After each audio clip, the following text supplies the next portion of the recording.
I should have kept my mouth shut that day in the quarry. But the heat does things to you. It distracts you, leaving only raw anger and thirst. The sun weighed down on us like a physical weight, thickening the air like honey. I could taste copper on my tongue, the sharp mineral scent of freshly cut limestone mingling with sweat and blood. I lived 37 years under that merciless Egyptian sky, and above all, I had learned one truth.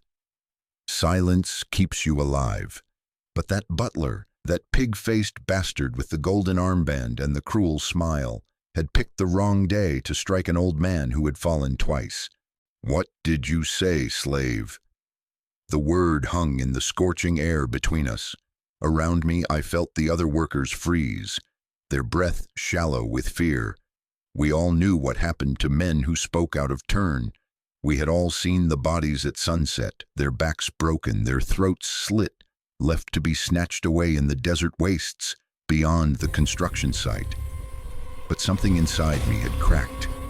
Maybe it was the heat. Maybe it was watching that old man, Kenty, I think his name was, shattered by a single blow of the overseer's staff. Maybe it was the 20 years I'd spent carrying limestone blocks up those cursed pyramid ramps. My hands were covered in permanent scars, my back bent like a bow. I said stop. Louder this time for real. The quarry fell silent. Even the eternal wind seemed to pause, waiting. The overseer's face darkened.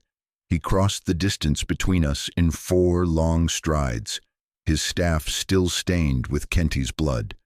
I could smell the leather of his sandals, the perfumed oil in his hair, luxuries we had earned through our suffering. "You dare speak to me?" His voice rose to something worse than a shout, cold and firm. "You dare give me orders?" I met his eyes. This was my second mistake.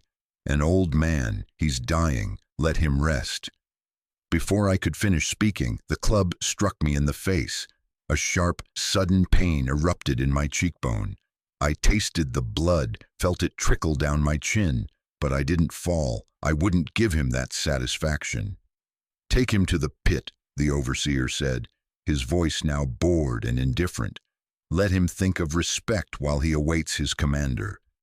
2 guards grabbed my arms. Their grip was iron, practiced. They had done this 1,000 times before, leading men to punishment, to death, to the creative horrors commanders dream up to keep the rest of us in line. The pit was exactly what it sounded like.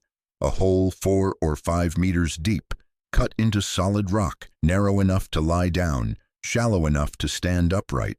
They threw me in just as the sun was at its zenith, the moment the heat was at its fiercest. I fell hard, my shoulder hitting a stone. The impact knocked the air from my lungs. Above me I could see a perfect circle of blinding sky and hear the distant sounds of the quarry, continuing unnoticed. The scraping of tools, the occasional shout, the relentless grinding work of building monuments to dead kings. Hours passed. The sun moved across that circle of the sky like a hunter, circling its prey. My throat turned to sand. My lips cracked. The stone walls radiated heat like an oven, cooking me alive in that cramped space. I tried to think of my daughter. I tried to remember her face the last time I saw her, before she was sold to a merchant's house in Memphis. She was 7, with her mother's eyes and her mother's stubbornness. That was 4 years ago. If she had survived, she would be 11 now. If the merchant had been kind, if the gods had been merciful. The gods would never be merciful. When darkness finally fell and the heat had dropped from unbearable to excruciating, I heard footsteps upstairs. More than one man, the clatter of weapons. That was it. They had come to finish me, to teach me a lesson, to remind everyone what happens when you forget your place. The ropes descended into the pit. Rough hands pulled me into the night air. My legs barely held me. I swayed, blinking against the sudden torchlight, trying to focus on the figures around me. 10 soldiers in full armor, a scribe holding papyrus and ink. And there stood a man I'd only seen from afar before. the sight commander, the Pharaoh's personal overseer of the pyramid's construction, a man whose word was law and whose cruelty was legendary. He regarded me with the detached attention of someone examining an insect. His sharp, intelligent face was adorned with the finest coal and gold. His robes were pristine white, unstained by dust, sweat, or the suffering of thousands. "You were the one who challenged my overseer," he said. Not a question, a statement. I said nothing. My throat was already too dry for words. "Normally, I'd kill you. If I'm feeling generous, I'd kill you. If I'm not, I'd kill you slowly."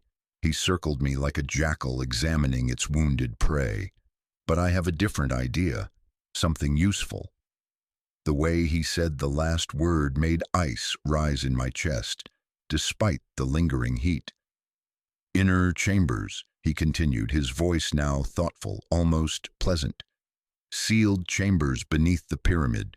We need to complete the final passages. The work is delicate, dangerous. Most men who go down never come back." His eyes met mine in the torchlight, and he stood before me. "You will descend tomorrow at dawn. You will work until the passages are completed or until you die. If you survive, you will be released. Land will be granted. Status will be granted." Then he smiled, and it was the cruelest thing I had ever seen. "Consider this your second chance. Your chance to redeem yourself for the crime of insolence."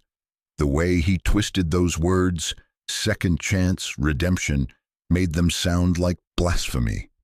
"Take him to the holding cell," the commander said, already distracting me from my thoughts. "And make sure he understands what awaits him below. I want to properly motivate him." They dragged me to a wooden cage near the base of the pyramid. As they locked me inside, one of the guards leaned over me, his breath sour with beer.